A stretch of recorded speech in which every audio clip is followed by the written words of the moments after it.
នអ្នកស្រែក្រក្រៃមានត្រឹមចិត្តស្មងភ័ក្ដីម្ដាយថ្លៃអូនមិនត្រូវការជួបស្នេហ៍មិនសាងសមនឹងវាសនា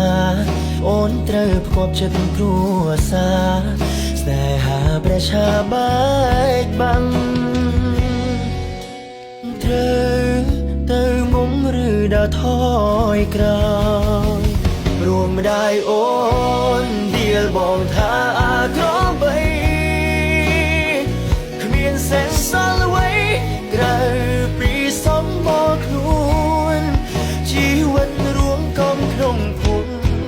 មានឈ្មោះជាកូនអ្នកស្រែក្នុងដៃសង្ឃឹមអ្វី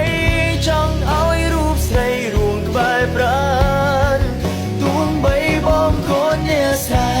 តែស្រែបងគឺស្រែបិណ្ឌបើគេក្បត់ចឹងវ